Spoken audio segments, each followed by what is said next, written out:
parlé avec l'objectif de 50%, mais que je n'ai pas eu le temps de le rectifier. Il y a que porter ces Mazouz à 60% d'ici 2030. Et puis, le dernier, last but not least, le projet social, un projet social très ambitieux, qui a démarré par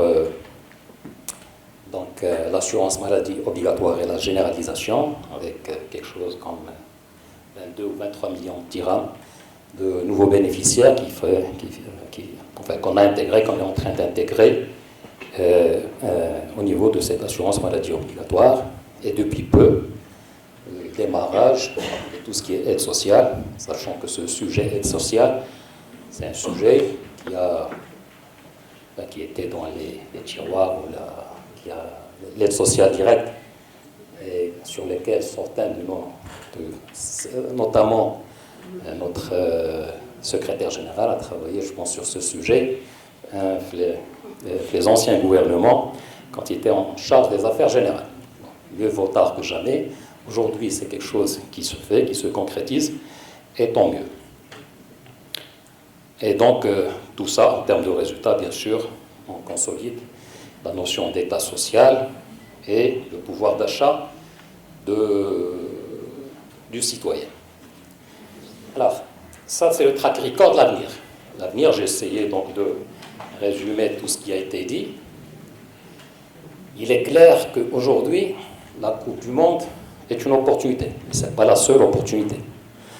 L'avantage de la Coupe du Monde, c'est que on a une échéance, on a une date, on ne peut pas la reporter. C'est une situation inédite, parce que bon, c'est quelque chose qui va nous donner un coup de projecteur sur le Maroc sans précédent.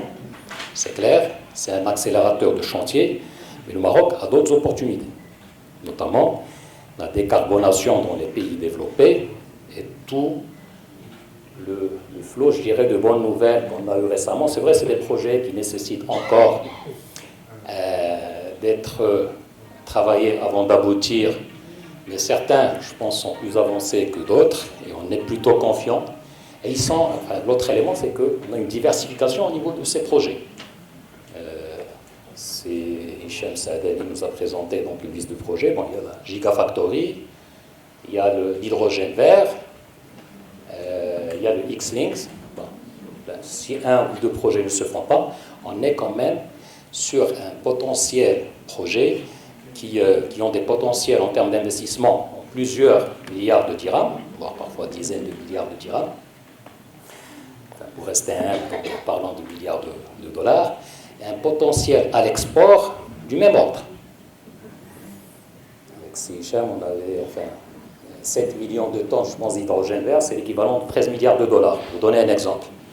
Les 3,6 gigas de X-Links à exporter donc au Royaume-Uni, on ne met pas de chiffre, mais je pense que le chiffre sera en milliards de dollars. La Gigafactory, d'abord pour servir nos usines au Maroc, mais pas que, je pense que le potentiel à l'export, il est également en plusieurs milliards de dirhams. Sur cette histoire de Coupe du Monde, donc j'ai compté le nombre de pays qui ont organisé, on va rentrer dans ce cercle fermé des pays qui ont organisé, qui sont au nombre de 18. Qui ont déjà organisé. Et on ne sera pas 19e, on sera 20e, parce que d'ici là, il y a un pays qui va s'ajouter, qui est le Canada en 2026. Alors, comme je disais, il y a des opportunités, mais il n'y a pas que ces deux opportunités. Ce qu'il y a, c'est surtout notre vision. La vision, nos stratégies donc, de développement et de croissance par le développement donc, de la demande intérieure, par les IDE, et quand on voit ces projets-là autour des nouveaux, ce qu'on pourrait peut-être appeler les nouveaux métiers du Maroc, donc mondiaux autour des énergies renouvelables, c'est ces visions-là, c'est ces stratégies-là qui sont les vraies opportunités, je dirais, pour le Maroc, pour le plan et pour la réussite de ce plan. Et bien sûr, tout ça sous la vision éclairée de Sa Majesté, le roi Mohamed VI. Et cette vision, je dirais, au-delà des opportunités et des visions, ça a été dit dans un des ateliers, nos atouts sont monarchie pour faire simple, stabilité, etc., mais notre monarchie, notre jeunesse et notre agilité, et on a démontré par le passé, c'est vrai qu'on a eu des croissances, je pense en 2001-2008 qui étaient autour de 5%, ça a fléchi, mais durant cette période où ça a fléchi, nous avons démontré une certaine résilience face à des crises sans précédent. Nous avons eu à faire face à une multitude de crises.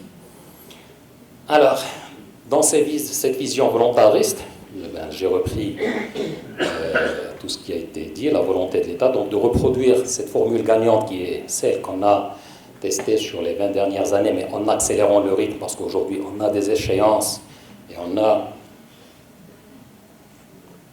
un objectif qui est fixé, et on a un track record, donc on sait faire et on fera encore mieux et plus vite. Nous avons comme deuxième vision volontariste, c'est ce que j'ai appelé la vision façade atlantique. Et par rapport à ça, je pense à un nouvel espace de croissance et de prospérité, avec tout ce que cela peut apporter en termes de diversification de marché, en termes de rôle leader du Maroc au niveau du continent. Dernier point, par rapport à ces opportunités donc, que nous avons, c'est l'opérationnalisation du projet social du Maroc.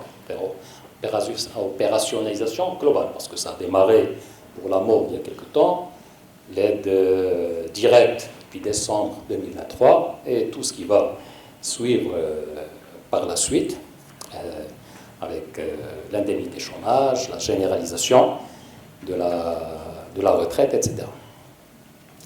Donc ça, c'est nos opportunités et notre vision volontariste pour les années à venir. Maintenant, comme cela a été dit et repris dans pas mal d'ateliers, nous avons des défis. Des défis, mais si on devait qualifier, on a un défi majeur. Là, je pense que tout le monde s'accorderait à dire que le défi majeur, c'est le stress hydrique. Le stress hydrique, bon, au-delà de ce que cela va engager comme montant sur la première période de maintenant à 2027 et puis après jusqu'à 2050, c'est ça, 143 milliards de dirhams si je viens retenu et 383 milliards de dirhams si on va jusqu'à 2050. Quand je dis c'est un défi majeur, nous n'avons aucun doute sur la capacité du Maroc à réaliser tout ce qu'il y a dans le plan national de l'eau. Ça, je pense que, encore une fois, c'est des chantiers, c'est de très grands chantiers, on a l'habitude de lancer des chantiers, de les réussir. Maintenant, il y a le deuxième volet qui est l'agriculture. Et là, encore une fois, il y a un travail titanesque qui est en train de se faire. Mais à un certain moment, s'il n'y a pas de précipitation, s'il n'y a pas de... si les réserves en eau continuent à baisser, cet effort qui est titanesque, qui est en train de se faire, devrait encore être multiplié pour faire face à cette problématique dans les années à venir. Je rappelle juste la structure de l'agriculture au Maroc. On est sur, globalement, je pense qu'on a 8,7 millions d'hectares de surface agricole utile. Ne vous en faites pas, je vais essayer de faire dans les 30 minutes. Donc on a 8,7 millions d'hectares de surface agricole utile. 80% de ces surfaces sont des surfaces, des cultures bourres. Donc s'il n'y a pas d'eau, de rationaliser l'eau, on peut faire, c'est un problème. Il y a plus de 70 ou 70% des surfaces qui sont des surfaces inférieures à 5 hectares. Et voir, donc dire toute la complexité, l'ampleur de la tâche, parce qu'on a affaire à des centaines de milliers de petits agriculteurs en face.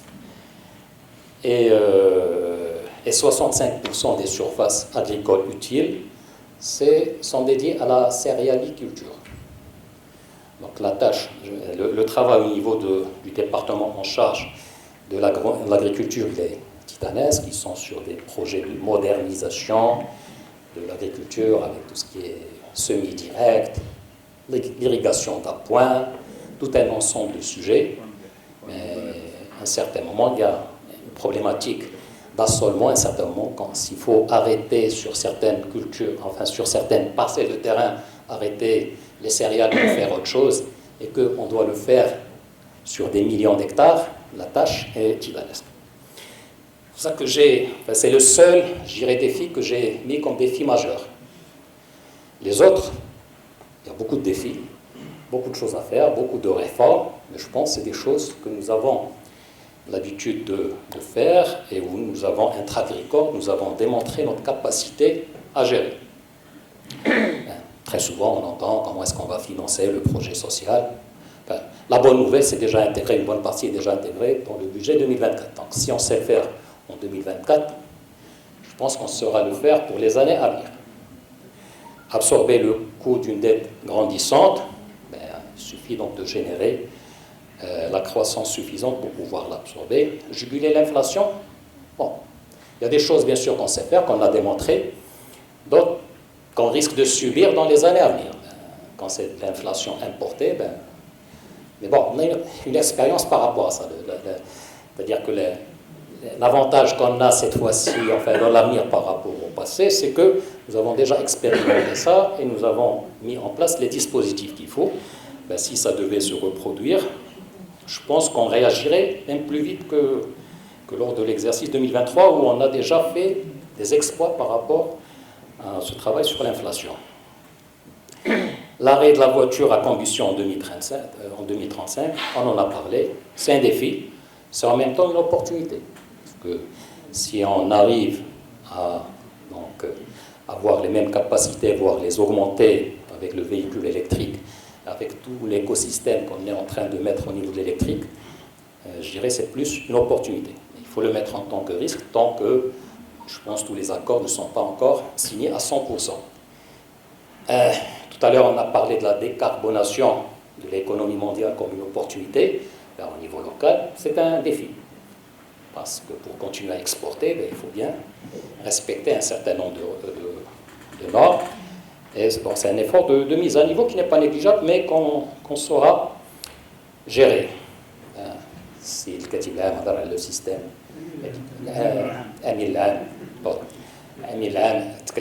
le système éducatif et la réforme et bien sûr c'est des choses qu'on ne peut pas, si on veut avancer il faut absolument avancer avec un système performant et là c'est des choses bien sûr qui avancent. Et puis j'ai ajouté l'attractivité des territoires parce que ça a été dit dans un des ateliers, enfin l'atelier qui a travaillé sur les territoires. On a un début de réponse avec la charte d'investissement, clair, que subventionner jusqu'à hauteur de 30% et peut inciter donc les gens à aller sortir de l'axe Casa-Tanger et aller ailleurs. Développer une résilience face aux risques majeurs qui vont venir, parce que je pense que ce que nous a appris l'expérience des dernières années, c'est que imaginer un plan sans risque, sans péril naturel, sans pandémie, sans crise mondiale, c'est utopique. Et de l'autre côté, ce que nous a appris l'expérience marocaine, c'est qu'on sait faire face à ce genre de risque et on s'en sort plutôt bien. Voilà. Un défi, développer la part de l'investissement privé marocain. Tout à l'heure, on a parlé de confiance. Je pense que l'international nous fait confiance. Le public se fait confiance parce que l'investissement du public, il est conséquent. Il ne fait qu'augmenter d'année en année.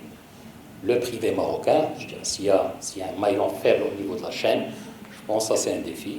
Il y a des choses qui sont en train de se faire. La charte d'investissement devrait aider, mais c'est un défi qu'il faut essayer de gagner pour les années à venir. Bon. J'avais lu il y a quelques temps l'annonce de monsieur le ministre du Commerce et de l'Industrie, on peut appeler ça le 1646, les 1646 usines nouvelles qui seront lancées. C'est peut-être un début de réponse par rapport à ce sujet d'investissement privé marocain. Maintenant, les ajustements, il y en a partout. Je ne vais pas. Un des moyens D'ailleurs, je pense dans un des ateliers, on a parlé des marchés publics, de la nouvelle loi sur les marchés publics.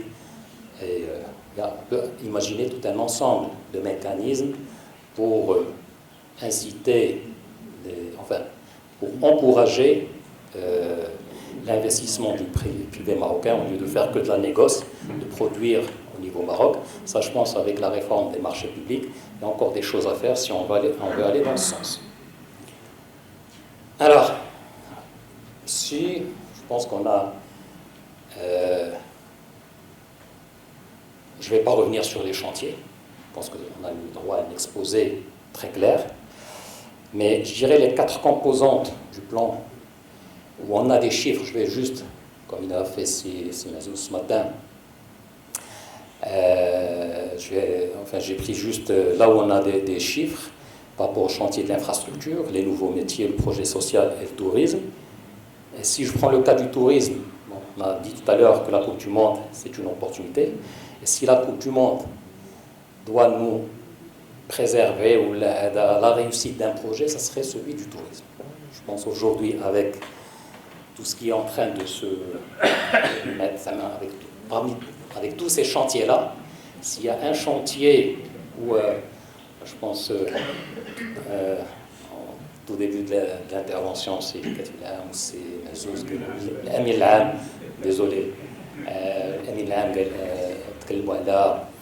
on n'a pas le droit à l'erreur sur aucun de ces chantiers, mais s'il y a un chantier où tous les astres, je dirais, sont alignés, on a une opportunité en or, on a cette Coupe du Monde qui a annoncé tout le coup de projecteur qui sera donné autour du Maroc pour les années à venir. Bon, c'est ce chantier-là, c'est-à-dire les 26 millions de touristes, je pense qu'il faut absolument les réaliser. Partant pas de rien, nous avons déjà fait un très bon exercice 2023. Je pense que les arrivées devraient tourner autour de 14,5 millions de touristes en 2023, plus 1,5 par rapport à un exercice complet qui est 2019, qui n'est pas touché par la dernière pandémie. C'est un exercice challenging, ça veut dire qu'il faut faire un TECAM d'ici à 2030, on fait un taux de croissance moyen de 10% sur l'ensemble des arrivées. Mais si on prend que les touristes étrangers, comme aujourd'hui c'est pratiquement 50-50 entre les MRE et les touristes étrangers, le TECAM, qu'il faut réaliser, le taux de croissance moyen, il serait plutôt de l'ordre de 14 ou 15%. On ne dit pas que ce n'est pas challenging, mais si, avec tout ce qui est en train de se faire, et cette opportunité, cette fenêtre d'opportunité que nous avons aujourd'hui, si on ne le fait pas dans ce contexte, je pense que ça sera difficile de le faire dans un autre contexte. Des défis, bien sûr. Pour pouvoir faire ça, il faut diversifier l'offre, diversifier les destinations, les thématiques. Et ça, je pense, c'est des choses qui sont dans le plan du ministère du Tourisme. Pourquoi j'en parle? Parce qu'au-delà des recettes voyage qui peuvent, si on passe de 14 à 26 millions, je pense que l'impact, il est de plusieurs milliards de dollars en termes de recettes voyage supplémentaires, mais surtout également par rapport à un impact emploi. Et tout le plan, tout ce qu'on souhaite du futur plan 2024-2030, c'est qu'il nous aide dans cette quête aux nouveaux emplois et à employer un maximum de gens. Si on réussit donc ce bond de 14 à 26, je pense que les emplois créés seraient en centaines de milliers cette fois-ci, parce que sur tous les autres projets, on peut parler en milliers, en dizaines de milliers, mais là, entre le tourisme et l'artisanat, je pense qu'un bond de 14 à 26 millions s'accompagnerait par des centaines de milliers de créations d'emplois.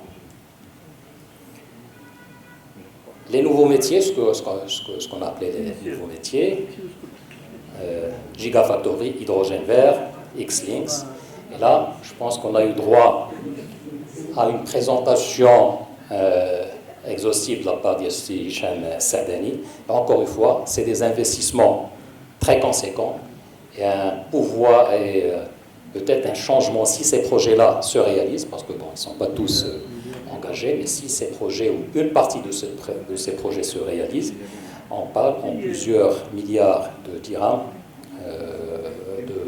complément ou l'aide supplément par rapport à notre export et nos exportations. La consolidation du pouvoir d'achat, je pense que le sujet a été longuement débattu. Une injection de pas moins de 40 milliards de dirhams annuellement, sous forme d'aide directe et d'aide au logement. Ça, c'est, je dirais, pour les classes démunies, et une augmentation conséquente pour la classe moyenne. Les enseignants, par exemple, pas de 300 000 enseignants à peu près, 1500 dirhams, même si ça devait se faire, je pense, en 2 fois. C'est une injection, je pense, là, tout de suite, si j'avais bien noté les chiffres, de 2,5 milliards de dirhams en 2024, mais qui va aller crescendo, je pense, jusqu'à 9 milliards de dirhams. Et ça aussi, c'est très important. Et c'est une classe moyenne, donc c'est une classe qui consomme et qui va utiliser ces 1500 dirhams, je dirais, pour dynamiser la demande intérieure. Les chantiers, l'infrastructure, je pense qu'on a eu droit à des exposés très détaillés.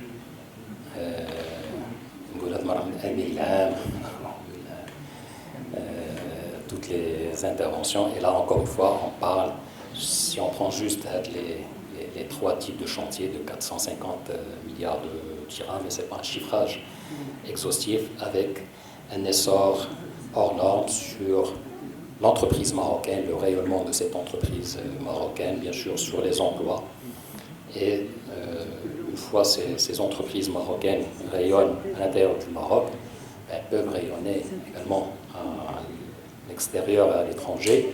Et si je fais un lien avec le projet Façade Atlantique, ce que j'ai noté de la part du rapporteur, c'est qu'il y a des sujets au niveau de l'infrastructure, au niveau des routes, au niveau pour ces pays-là. Et là, c'est un autre élan ou une autre possibilité ou un flot de bonnes nouvelles pour ces entreprises de les réaliser au-delà des frontières marocaines.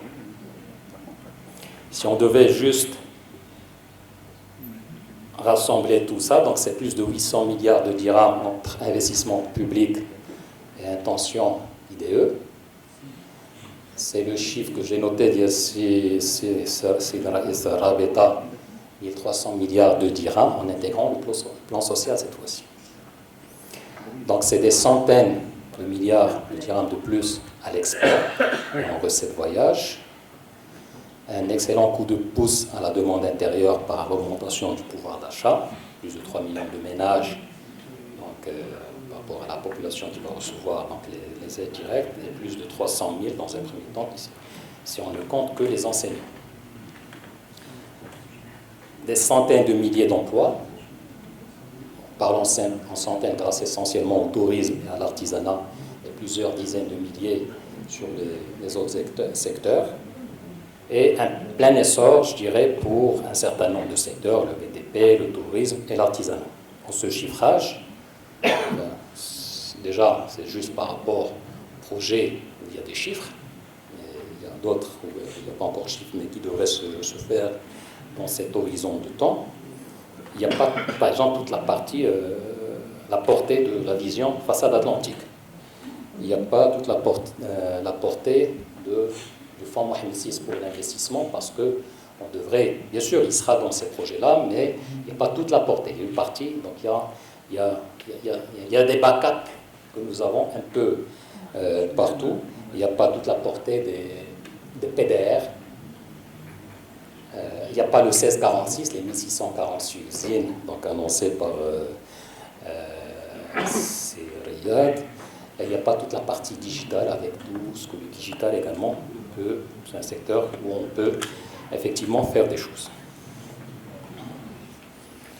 Voilà, j'ai fini. Alors en conclusion, je pense que nous avons le plan qu'il faut et sans aucun doute avec notre track record, nous avons le track record pour le réaliser et le faire. Nous avons des atouts exceptionnels, nous avons une fenêtre d'opportunité inédite avec la Coupe du Monde, mais pas que. Nous avons des défis, mais qui sont dans nos cordes, à relever et des réformes à accélérer. Je dirais en tant qu'alliance des économistes d'Istiqlal, notre confiance est totale dans le plan et dans nos institutions. Notre rôle aujourd'hui, maintenant, est d'en faire la propagation la plus large possible. Et je terminerai par ce qu'a dit C. Jamel. Il y a deux mots d'ordre, la confiance et le sérieux.